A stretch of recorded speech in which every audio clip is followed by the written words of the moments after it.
How's it hanging, dudes? My name is Sean. Welcome back to Brutal Games and another Cyberpunk 2077 video. And oh man, the character creation process, we've got to delve into that just a little bit, at least for today's video. The choices that players make in Cyberpunk 2077 in the character creation process will unlock different side quests. You know, it's plain and simple. This was uncovered as far back as November by a magazine called Edge, I think it is. Maybe you know the publication, maybe you don't. But what really matters, among other tidbits, is that it's pretty much all we know since November. You know, there's a little other things that's come out, but we're going to discuss that, but not a whole lot. So let's go over what we know and speculate about what we don't. Keep in mind that speculation is speculation and facts are facts. So what is speculation is speculation. Don't be thinking it's going to be in the game. It's all speculatory. And then, of course, what are facts are facts. Okay, so let's just I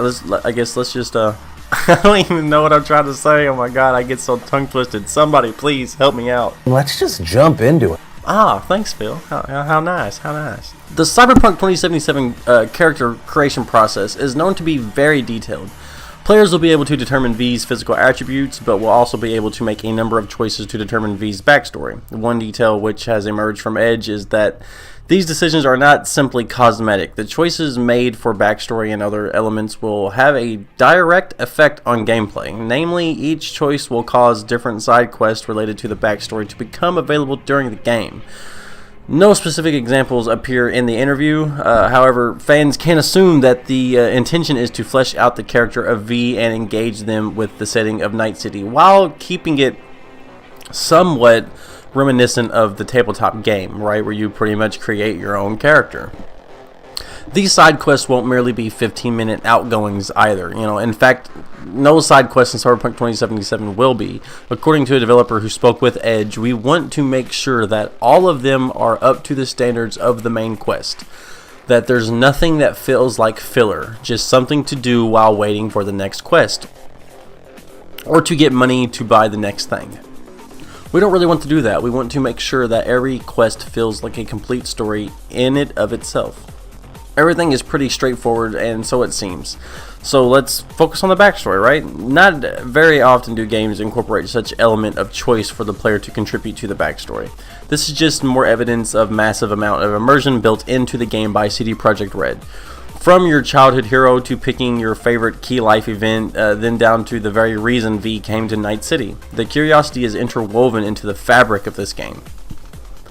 The three childhood heroes you can pick from are Johnny Silverhand, Morgan Blackhand, and Saburo Arasaka. Sorry, I have trouble saying that guy's name. As many videos have I done on him so far. Here is a brief description of the three. So Johnny Silverhand is a famous idealistic rocker boy singer and guitarist with a silver chrome cyber limb arm. He opposes Arasaka for a grocery list of personal grudges, from the loss of his arm to the death of many of his close friends and family. He is Alt Cunningham's ex-boyfriend. He was also in the band Samurai with fellow famous rocker Kerry Aerodyne, and is more famous for his songs Chippin' In and Never Fade Away. A lot of these songs we'll be experiencing in Cyberpunk 2077. A lot of these people you may know of, or you've heard of, or you know, you'll see people cover them and they'll be fully fleshed out, you know, as time goes on. Of course, this video is just about the backstory, so I can't really go too far into all these extra little tangents. So, moving on.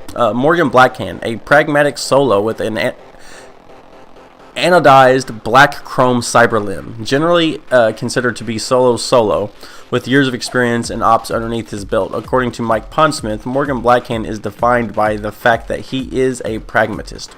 Blackhand survives because he is street smart and constantly looking out for his own best interest. He's like the Gambit of this world. You know, he'll work for whoever he needs to work for, as long as the money's right and as long as he can look out for himself in the end. It should also be noted that Morgan Blackhand was the actual playable character that Mike Pondsmith created himself, from what I understand. So that's kind of cool. Last but certainly not least, or maybe least, depending on how you look at it. I don't know. But Saburo Arasaka is the top dog of corporations, right? I've done videos on corporos like Arasaka, and actually Arasaka was one of the main focus of the corpo video that I did. If you want, I'll put that at the end of the video. You can check that out just so if you want to know more about Arasaka himself and the family that goes on. Excuse me, family operations that go on around that corporation. There's a lot of shady stuff going on there. So picking a childhood hero doesn't necessarily mean you can be factioned, because as we all know, V works alone for the most part. But you may be able to align yourself, or at least set out a trajectory that will warp the story and tailor upon your decisions before you ever even step foot into the game. We know side missions will change based on this, but what about the overarching plot? How much will change as you tinker around to see what parts of the story will differ depending on how you mash up these three choices, right? This automatically adds a certain amount of replayability to a single player game. This game just keeps on giving us reasons to love it, guys, and I am so excited to be able to play through this game with as many different variations of this backstory as possible to see what it will unlock for us. See what kind of different cutscenes or side quests we'll actually be able to play through by just ever so slightly changing one of these different things up, right? So let's speculate.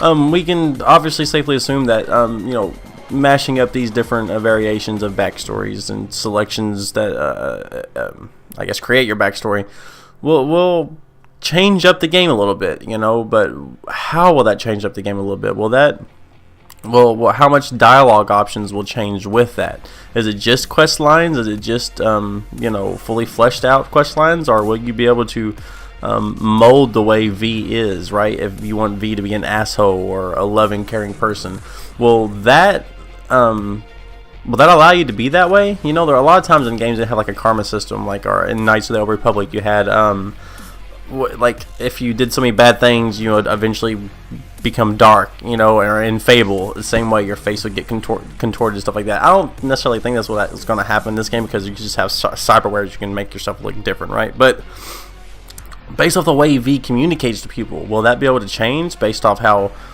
bitter her backstory is, her backstory is, right? Or, I mean, maybe I'm kind of going out on a limb here, stretching out, but it is just speculation, you know what I mean? So, and that's what we're all about. And I want to see you guys in the comment section below. What do you guys think could come out of this? Give me some ideas. Let's talk about this stuff, because at the end of the day, this game is it's phenomenal. It's phenomenal, and just to be able to think about stuff like this that could happen, even if it doesn't, this game is still amazing. But just the ability for this to be able to happen, even if it's like a baby step for future games to come, that's just amazing.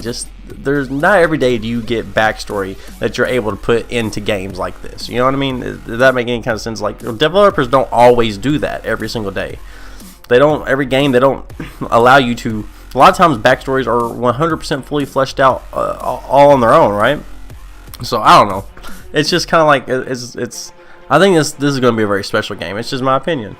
Also, I had to hop back in here while after editing, because something dawned on me when I was thinking this. Between Johnny Silverhand, Morgan, and Saburo Arasaka, it seems to me it's set up like from good to evil, right? Like good, balanced, and then evil. So, Arasaka being evil and Johnny Silverhand, fighting that evil being good, right? That seems to be how it's given to me. So what happens if you do go with Arasaka as your childhood hero, right? Because Arasaka means that would be your hero, or Johnny Silverhand that would mean he would be your hero. And if Johnny Silverhand is your hero, that means you would be more inclined to hate Arasaka. And if you were Arasaka's if Arasaka was your childhood hero, that means you'd be more inclined to hate the do-gooding Johnny Silverhand, right? So, I don't know what that means. Maybe that's kind of setting you up to be that good or evil character, or right down the middle. I don't know. Maybe I'm going on a limb there. Correct me if I'm wrong in the comment section below, guys. And that's all I got for you guys today, really.